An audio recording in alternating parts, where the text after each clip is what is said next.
Hey guys, it's Nat, and today I'm gonna finally share with you my summer wrap-up. I know it's a very late summer wrap-up, but I've been meaning to refilm this video and the time just flew by for some reason in September, and yeah, I'm finally getting around to it, so hopefully you guys still enjoy. I did read quite a lot of books in the summertime, especially in August. That's when I feel like I got my reading groove back. So yeah, let's just get on into the video so it's not too long. So in June I ended up reading 2 books, one romance, one non-fiction. So the romance was A Kiss for a Kiss by Helena Hunting. This is the 4th and last book in the All-In series, and I gave this one 3 out of 5 stars. So in this one we follow Jack and Hannah, who are in their 40s, and they're kind of in a secret relationship, like a taboo relationship, because they're technically the parents of the last couple, and the last couple got married, so it's like they have this taboo relationship. And there's also a surprise baby trope, which I'm not the biggest fan of. And yeah, I just feel like I don't really enjoy this book as much as the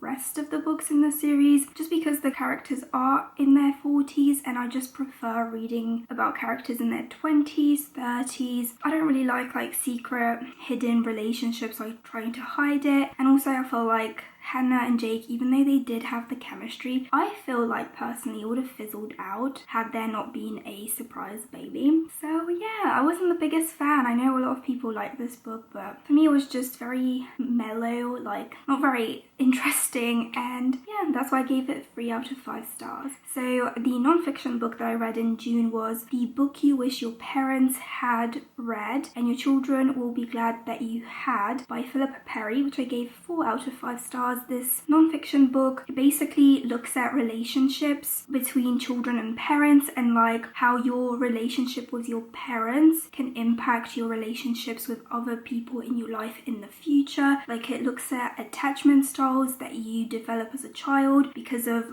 how your relationship was with your parents. I learned so much from this non-fiction book. I highly recommend the audiobook. That's the format I consumed this book in because my library had it, and yeah, I'm just really glad I read it. Definitely a book I feel like I'm gonna reread if I'm ever expecting to have a child, just because there are some interesting pieces of information that Philippa Perry shares. Do I agree with everything she said? No, but I love reading books like this and just learning things that could help me in the future, because I don't want to mess my child up if I ever have a child.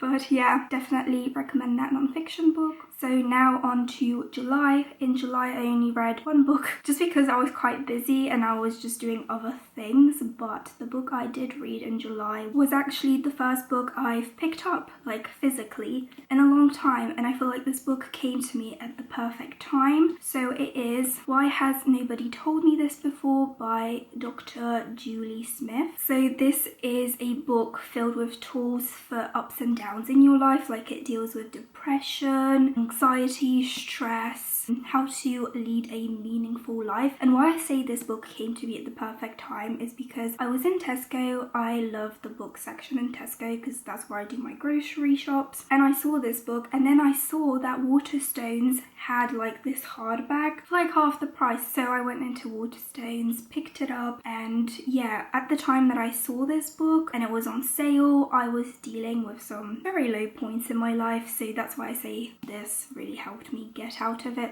Truly, if you watch my trying to get out of a depressive rut, whatever I titled that vlog, I talk about being very depressed, and yeah, this book really helped me out. It's split into sections, so it's really perfect to keep on your shelves because you can just go back to it, on dark places, on motivation, on emotional pain, on grief, on self-doubt, on fear, on stress, and on a meaningful life. I'm definitely going to go back to this book because Dr. Julie Smith just summarizes these hard parts of life in such a simplistic way. I feel like it's very accessible to anyone, and yeah, just learned a lot from this book, so that's why I gave it 4 stars. Now on to August, which is when I got Kindle Unlimited read Audible, and that's why I feel like I read so many books, but the first one being The Varsity Dad Dilemma by Lex Martin, which I gave 5 out of 5 stars to. So this is a college romance following Gabby and Ryder. It's kind of like second chance enemies to lovers, because these two people, Gabby and Ryder, like they used to not go out, but they had kind of like a friendship, borderline relationship with each other in freshman year of college, but of course Ryder pushes Gabby away because he has commitment issues, and then in senior year they're living opposite each other on the same road, and basically Gabby ends up going over to Ryder's house where he lives with his jock guys, and she wants to like tell them to turn down the noise because she's trying to fall asleep. She notices a little bundle at their doorstep, and it ends up being a child, and she's trying to help the guys at the jock house to figure out who the dad is, because one of the jock guys is her brother that she's not very close with. And yeah, I personally really love this story. I loved that it took Gabby and Ryder a while to get to the intimate scenes. Like, I love that. I just loved Gabby and Ryder and like their chemistry. It was like through the roof, because they were trying to be friends first when she was like helping them deal with the child, and I just really love it. Like sometimes I go back and reread some of the scenes I highlighted because they're just so cute. Like there's a coffee house that's half bookshop, half coffee house there that Gabby works at. Just loved it. I loved the roommate dynamic. I just love all the side characters and like the main characters. So yeah, highly recommend. Lex Martin is one of my favourite authors. She wrote the Dearest series and the Shameless series. Love those. So of course, why am I not surprised that I loved The Varsity Dad Dilemma? Then I picked up Not My Romeo by Ilsa Madden Mills, which I also gave 5 out of 5 stars to. So in this romance, we start off with a blind date. Eleanor ends up walking up to the guy that she thinks is her blind date on Valentine's Day, because all she knows is that he's wearing like a blue button-up shirt, but of course ends up being the wrong guy. Ends up being Jack, who is this notorious football player that gets a bad rep in the media, but he gets intrigued by Eleanor because she doesn't recognize who he is, whereas he's used to people recognizing him and just like talking to him about his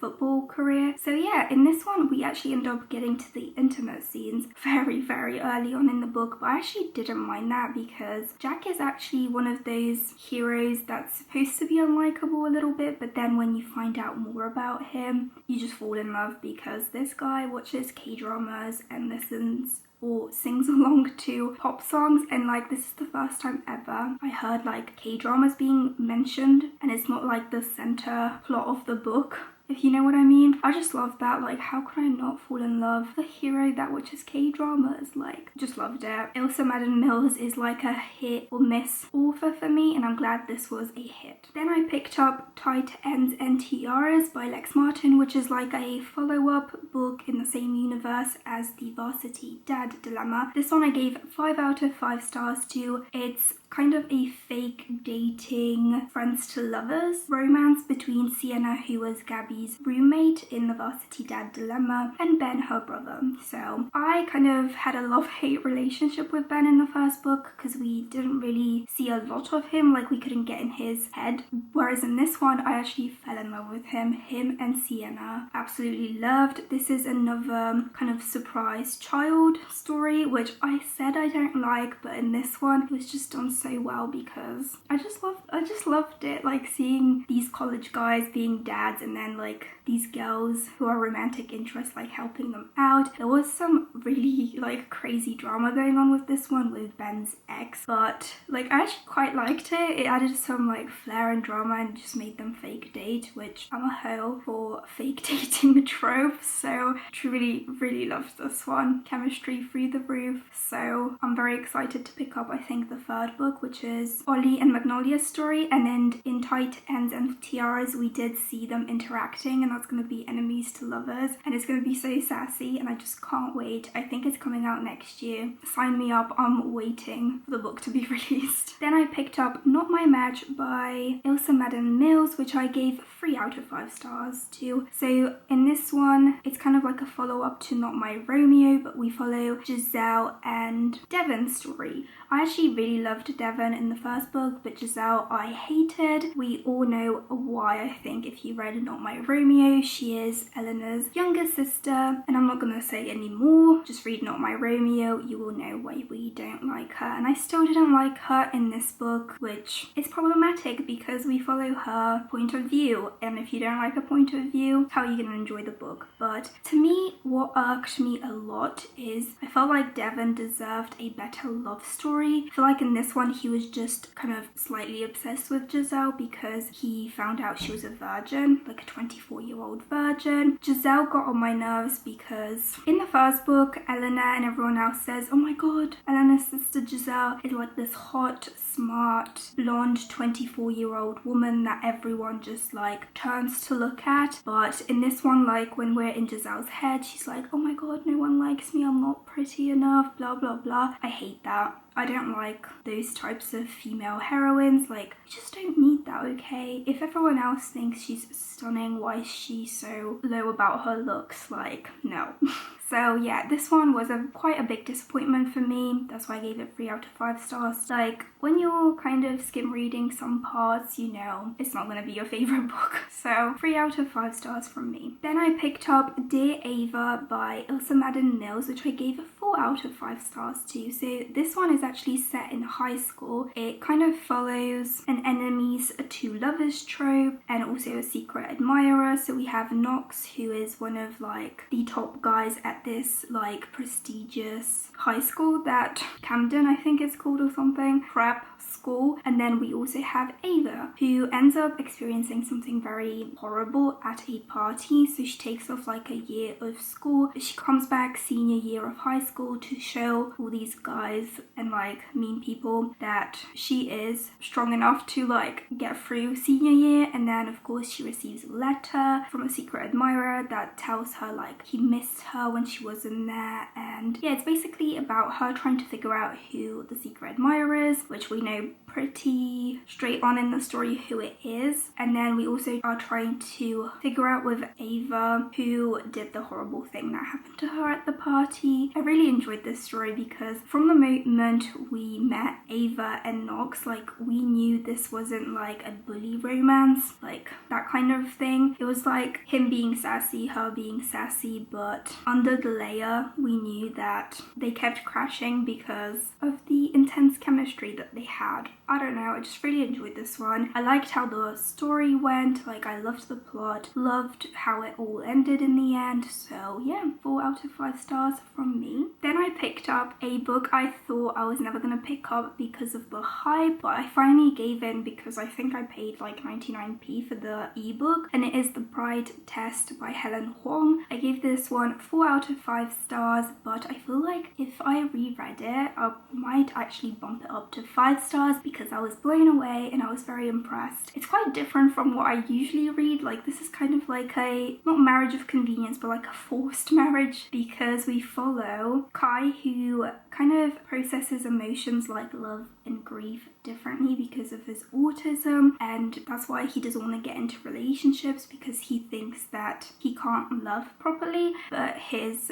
family knows different, so his mom ends up going over to Vietnam to pick a bride, and she picks Esme to bring over to America to live with Kai, and then so they can get married. I just loved it because it was like forced proximity. There's this language barrier, and like Esme's just trying to get into Kai's locked up heart, and it was just so cute. I loved how different Esme was to what you would think a heroine was, because she was just like from Vietnam, like from a impoverished background.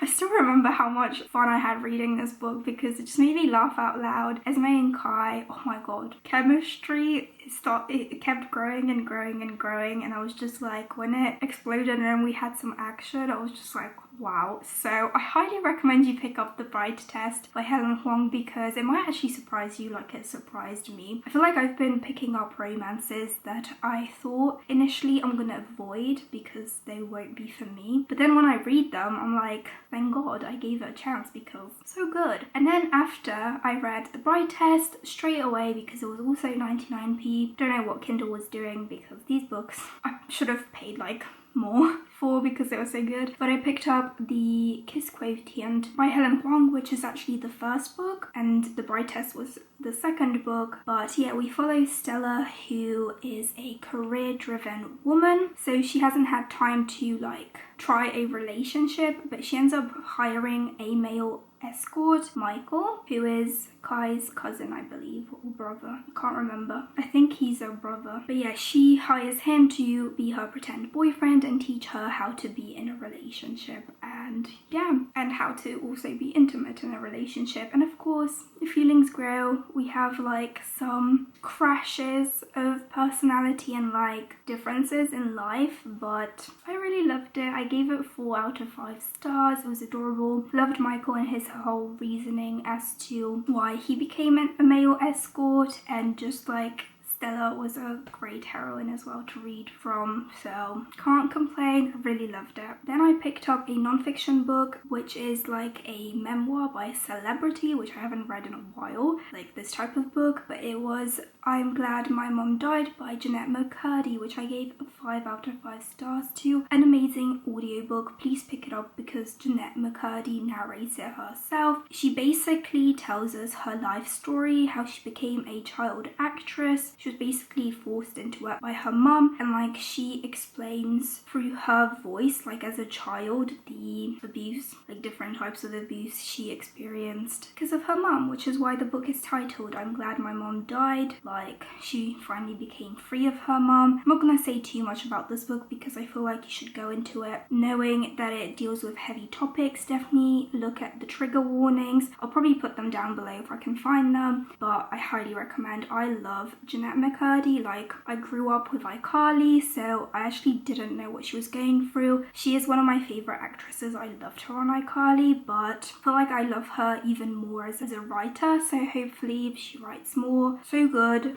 I actually even lent like the audiobook to my friend. I was like, just take my Audible, listen to it, because we were talking about it and she wanted to listen to it, and I'm just like trying to recommend this book to everyone that is interested in it because it's so important and so good, and I'm glad she wrote the book. 5 out of 5 stars from me. Then I picked up Blind Side by Candy Steiner, which I gave 4 out of 5 stars to. This is actually a fake dating college romance between Clay, who is one of the top college football players, I think. Yeah, football players, and also Gianna, who is like a rep that deals with like all the, what is it called, like not news, like all the reporters that Clay and his teammates have to deal with. And usually Clay is one of the nicest and easiest players for Gianna to control, but after he experiences a breakup with his like long-term high school sweetheart, he ends up being a pain in Gianna's butt.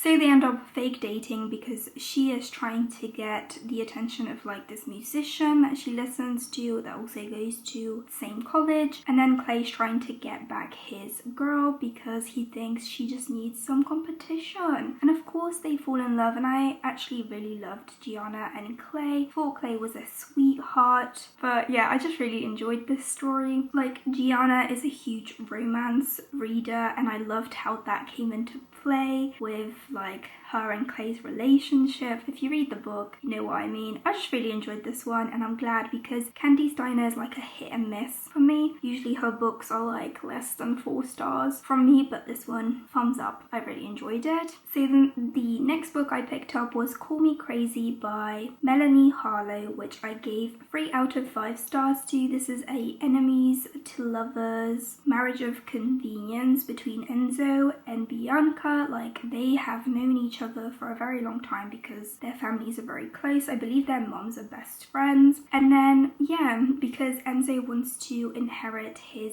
dad's business, I think. He ends up like proposing this deal with Bianca to get married because that's one of the conditions for him to inherit the business. And then Bianca has her own reasons why she ends up being in this marriage of convenience. She basically wants a baby. So yeah, I thought this was gonna work for me, but sadly it didn't. I did not feel any chemistry between Enzo and Bianca, and I also felt like there was angst missing from the story, which is what you need in a good enemies to lovers, even marriage of convenience. Like, you need that tension, you need that angst. And in this one it lacked, because the first moment Enzo and Bianca are left in close proximity in the same bed, basically, they sleep together, and I did not like that because you need some tension. Yeah, this was a mess for me. I might give like the other books in this series a go because they all follow different tropes, but this enemies to lovers was just missing the angst, which I love in enemies to lovers. And then the last book I picked up in the summertime in August was Genesis by Chris Carter. When I found out this was coming out this year, I was like, this is my most anticipated book. This is like maybe the 12th book in the Robert Hunter series. So we basically follow Robert Hunter and Carlos Garcia, who are detectives in the LAPD, the violent unit. So they basically deal with these serial killers that are like psychopaths and like just kill in the most violent ways. And this one did not disappoint. It was so good. I loved the whole reasoning why the killer was killing. Like, I thought it was like mind-blowing. I did kind of figure out like what kind of characteristic the killer had. Like, was it a female, was it a male, like that type of thing. I figured it out before we found out, but like the rest, like the backstory of why the killer just went on a rampage, I was like, wow. Chris Carter is just one of my favorite crime novelists. Like, he just never disappoints. I don't want to talk too much about it. Just go into it not knowing a lot. It's just called Genesis, so pick it up because it was so good. I feel like I flew through this book, and it's like 500 pages. Can't go wrong with Chris Carter. So yeah, that is it for my summer wrap up. I hope you guys stay tuned till the end. I know it was a long one, but yeah, let me know down below your favorite read of summer, as I would love to know. I feel like it might have been like the Varsity Dad Dilemma and Genesis. So yeah, those are my favorite summer reads, and yeah, I'll see you in my next video. Bye guys.